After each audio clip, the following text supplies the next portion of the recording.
Hello everyone and welcome back. I am Kimberly Carey. I am the owner of So Sassy Stitcher. I am working on my Riley Blake bench pillow kit of the month from Stitch in Heaven out of Texas. This month is Carve Out Time for Fun, so it's the 5 little pumpkins. So I have gone through and worked on cutting out my fabrics. I'm kind of in the middle of putting all of this together. So I wanted to kind of walk through the instructions, especially the cutting instructions with you. I changed them up a little bit, as I tend to do, especially when there's half square triangles, if there's flying geese, which this one does not have flying geese, but there are a lot of half square triangles and stitch and flips. So I'm going to tell you what I did, and I'm going to tell you a potentially alternate way to do it, even that from what I did. So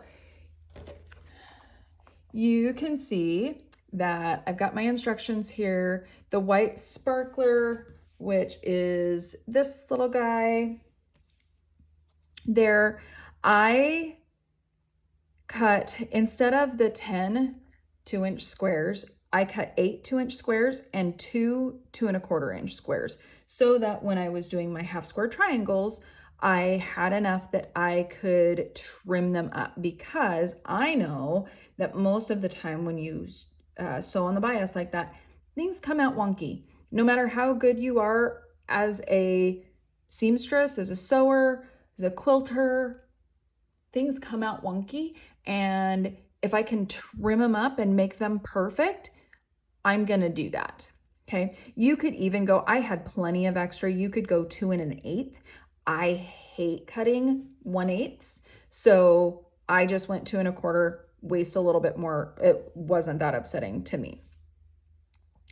Same on the 2 3-inch squares. Instead of doing 3-inch squares, I did 3 1/4. Again, you could go 3 1/8. All of these you could go the 1/8 down if you didn't want to waste as much. But again, I don't like to cut those quarters, especially I use the shape cut rulers that are 1/4 inch a lot, especially when cutting these small ones. And those are quarter, I have the 1/4 inch one, so I can cut 1/4 inch increments really quickly. So I just, unless it specifically says 1/8 of an inch, I tend not to do 1/8 of an inch. That's just me. So 2 3 1/4 inch for the number R. On this one, I left the 2-inch squares as Q, and then I marked my 2 1/4 inches Q1. You can mark them however you want. This one, there was only one R. I just changed the whole thing, so that's not a big deal.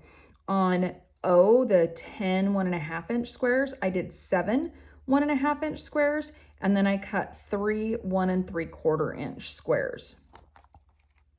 And then down here where it says 2 1/2-inch strip, the 14 2 1/2-inch squares, I did 12 2 1/2-inch squares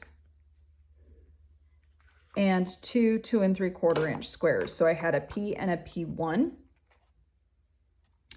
The binding was all the same, the 2 1/2-inch strip. The pumpkin sparkler was fine, so that is this guy. And then the pumpkin texture is this guy here. That was, I left that one fine. Those are just, we're just building out the pumpkins with those. So those stayed the same. Okay, Clover Sparkler, which is our green, that one I did a little bit different. And here is where, and I'll talk about this in a minute, where you could potentially change these if you wanted to. So I increased these all by 1/4 inch so that they matched what I was doing on the white, to be able to do those half square triangles and then be able to trim them up to the correct size, so that when you get to this point, I've got them all trimmed up, but all of the green goes with the white. Okay, then the rouge solids. Not my favorite color for pumpkins. Hopefully it'll be a little bit better once we actually get it in. This, to me, it's too pinky. But we'll go with it. I'm going with it. And so you've got the two different kinds. You've got the Rouge Solid and the Rouge Sparkler. So those are pretty much, they're basically the same color, just the one has the little crosses on it. The Daffodil Solid, so same thing with this one. You have the Daffodil Solid, and then you've got the Daisy Sparkler, which is this guy here, 2.5-inch squares. Same as that. The brown everything is exactly the same. So when I go to put all of these pumpkins together, it's basically just putting all of our little squaresies together. So I've got, I've put all the rest of these pumpkins together, okay? As you can see here, the biggest thing to remember is to do your snuggle seams, okay? So when I did all of my oranges, okay, my pumpkin texture, or whatever it's, yeah, pumpkin texture and pumpkin sparkler, I ironed everything to the texture. Now, it doesn't really matter whether you do it to the texture or the sparkler, doesn't really matter as long as you do one or the other. And if you keep it consistent, then you're going to get those nice snuggle seams. So when I go to put these together, I'm just going to alternate them. But then, because I did them all one direction towards that texture piece, then when I put them together, I get this nice little snuggle seam, and it's going to lay nice and flat for me. And then that seam, when I open it up, they are going to match together perfectly, just like that. And that's what those snuggle seams do for you. And it is wonderful because when you do that, you don't even have to pin. They just stay snuggled up there like it is wintertime and they don't want to move. And it's fantastic. Okay. And there were a couple of them that I had to, like when I ironed out the 4 patch, that in order to get my snuggle seams, like this one, you can kind of see it was ironed this way, but in order to get it to snuggle here, I had to iron it the other way. It needs another good iron, but I went ahead and did that so that these snuggle together so that I get those nice corners and everything is together. It goes together so much nicer when you have those snuggle seams. And you can even, if your 1/4 of an inch is a little bit off, if you're not an experienced sewer and you get those 1/4 of an inches just a little bit off, you can pull those a little bit and snuggle those together and ease in that fabric where you need to in order to get those good corners, and that snuggle seam is going to help you do that. Okay, so for this pumpkin, I'm just going to put these 2s that I have together, okay, and I'm just going to start making 4 patches, and I can make a bunch of 4 patches, so then I end up basically with a 9 patch made of 4 patches, and then I'm going to put that together for that guy. Okay, now with all of these other pumpkins, be sure that when you are putting your corners on, well, number 1, make sure that all of them alternate. Okay, they're all checkerboard. Then make sure that you're grabbing the correct size of square to put on the edge of your pumpkin. Okay, they all call for something a little bit different. These 2 are both P, this one's O, this one's Q, and that one is Q. So a couple of them have the same, but make sure that you're paying attention to that. I have everything labeled. I use lots of little sticky labels. It doesn't leave any residue on the fabric. So they're really convenient. So that's how I keep track of everything. I even, for this one, because there were lots of little leaf units and stem units and things like that, if I feel like I need to keep track of those, I will do another label. They're not that expensive, so it's not that big of a deal for me. So if we look at, I have one of my leaf pieces here, and so this is what I was going to talk to you about on these leaves. So for this one, I'm making 3. For this one, I'm 2, 2, and 1. Okay. If you want to, it will actually save some fabric. You have less waste. Is you can make 2 of these, 2 of these, 2 of these by, and 1 of these, or 2 of these, and 2 of these. Anyway, if you like, let's take this one, the M&P squares. If it's finishing at 2.5. If I add 3/8 to this, so it would be 2 5/8, or sorry, 2 7/8, and I would probably go ahead and round up to that 3-inch, and I do 1 3-inch square of white and 1 3-inch square of the green.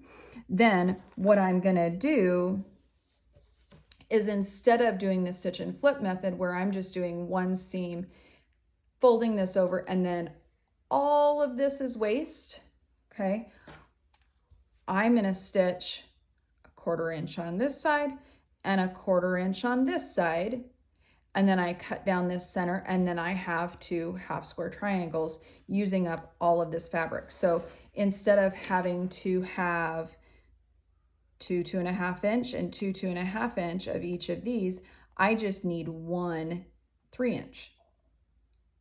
Okay, so it's less fabric to do it that way. I decided not to worry about it because it was so few, but you can definitely do that. And so what I would do is, these would be 1 3-inch. This would be 1 3.5 inch, and that's going to give you, should give you 1/8 of an inch to trim it up. Okay, so that you can make sure that they're nice and square. And this would be of each fabric. Okay, and then this one and this one, what I would do is I would do a 2-inch of each. That's going to give you 2. Okay, but you need 3. So what I'm going to do is, you could do a 2.5 inch of each. That's going to give you 2. Well, then I can take this one and just trim it down to the size of this one. Okay, and ultimately your fabric usage is going to be less than what they have here. So it's really how you want to manage your fabric, how you want to cut it out, how you want to stitch them together. But that is a way that you could do those, making it a little bit more efficient. Okay, so then these are just putting everything together like usual. You can see I have the stem units put together here. Just make sure that you're really paying attention to how which pieces go with which ones. I didn't worry too much about what way I ironed them, because there's nothing that you have to really match up to. For me, it was the path of least resistance, right? So anytime you go towards an angle, it's going to be a little bit harder. So I always try to go to a solid piece if I have it, or a straight piece, because again, it's kind of the path of least resistance. Okay, so that's those. I'm still working on getting all of these pumpkins put together. When you get to the applique, so I'm thinking I'm going to try something a little bit different, and I'll let y'all know how it goes. So I'm going to put this together with just the pumpkins. I'm not going to put the faces on. And then I'm going to quilt it so that I don't have to worry about quilting around the applique, because it kind of drives me nuts. It's tedious, right? So if I can quilt this without the applique, and because I'm putting an extra back on it, then I can come back, put the applique on, and stitch around that applique and not really have it look any different. You know, it will actually pop just a touch more. So I'm going to try that, see what happens. It's never a harm to experiment a little bit, especially when it's something just for me. And I will let you guys know how that goes. But it does say to applique first and then quilt. But I think I'm going to quilt and then applique. I know some people put the applique on and quilt with their long arm. I have tried that and it works okay, as long as your fusible interfacing that you use is nice and adhered to the fabric and not popping up. That can cause some problems. So do it however you wish. I'm going to try something a little bit different and I will let you know how it goes when I come up with the other ones. I have my previous ones done. I'm just whipping the binding down on the last one and then I'll give you a tour of those. Happy quilting. I hope you have a good time with these happy little pumpkins.